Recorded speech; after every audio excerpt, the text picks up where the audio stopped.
আমি নমস্কার জানাই। আমার ছোটো বড়ো যারা আছো, ছোটোরা আমি আশীর্বাদ, বড়োরা আমার নমস্কার।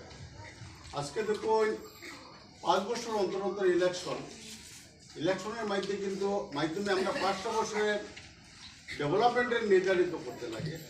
আমরা বিগত দিনে পঞ্চায়েত ইলেকশন গেছে, আমরা বিজেপি থেকে যারাই ক্যান্ডিডেট আছে সবাই কিন্তু পাস করছে। পঞ্চায়েত বডিও কিন্তু বড়গলা কনস্টিটিউয়েন্সিতে হয়েছে, ব্লকে হয়েছে। আমরা এখন এমএলএ ইলেকশন হয়েছে, এমএলএ ইলেকশনে আমরা যদি একজন এমএলএ নির্ধারিত করতে পারি, ইলেকশনে আমরা জিতেইতে পারি, তখন আমরা একটা মানে গার্জিয়ান থাকুন। যে গার্জিয়ানকে নিয়োগ করতে গেলে আমরা প্রত্যেকের দরকার, আমরা প্রত্যেকের মূল্যবান ভোটটা দিতে লাগে। আজকে বিজেপি থেকে যেহেতু কৃষ্ণনাথ মহাশয় পাইতে গিয়া আজকে দেখা যায় এই বিজেপি সরকারের মাধ্যমে আমরা মহিলারা এমন একটা পর্যায়ে রাখছে, বা বর্তমানে যে এটা মহিলা উদ্যমিতা, অরুণোদয়, এরপরে নানা ধরনের মহিলারা যে একটা সংযোগ রাখছে, এটা বহু বড় কথা। যখন একমাত্র বিজেপি সরকার, বিজেপি যারাই কেন এমএলএ আসুন, পঞ্চায়েত আসুন, আরও এমপি যারা আসুন, এরার মাধ্যমেই কিন্তু বর্তমানে আমরা মহিলারা সম্মান দেওয়া যায়।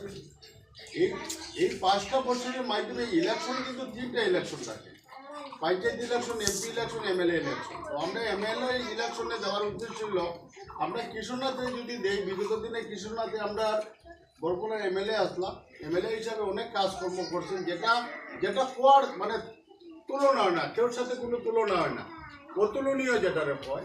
আজকে শিবনগরের গ্রামে যখন আমরা শিবনগরবাসী, কিন্তু আপনারা খারাপ পাইবেন না ম্যাডাম, আর মঞ্জুরিও খারাপ পাইবে না, কারণ আমরা শিবনগরবাসী, আমরা গ্রামের মধ্যে কৃষ্ণনাথের অনেক অবদান, যে অবদানের মাধ্যমে আমরা রাস্তাটা পাইছি প্রায় 1500 মিটার। কিন্তু আজকে একজন এমএলএ যখন পাইয়া দিয়া, আমার ভূমি মামা আজকে এই সভাতে উপস্থিত, অর্জুন সরকার ভূমি মামা যখন আমরা বুথ সেন্টারে লইয়া গেছেন, আমরা কিশোর সাথে লইয়া যাওয়ার পরে বললেন যে স্যার এই ধরনের রাস্তার যে হাল দেখিয়া যখন তাকে কথা দিয়েছিলাম, বলে ঠিক আছে, আমি আগামী দিনে যদি আমি পাস করি, যে তোমরা কাজে আমি যে কোনোভাবে আমি ভাগ করাইয়া দেবো, এটা নিয়ে তাই একটা কমিটমেন্ট দিচ্ছিলাম।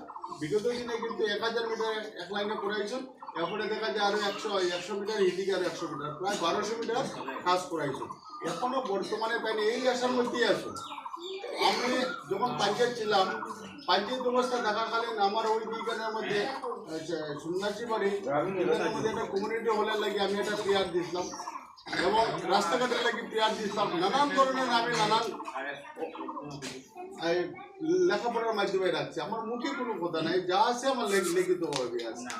এই ধরনের আমরা এই গ্রামবাসীর সম্পূর্ণ জিনিসটা কিন্তু তাদের নলেজ দেওয়া আছে, কীভাবে আমরা এই গ্রামটাকে উন্নত করা যায়। এটা হলো ডিউটি আমরা।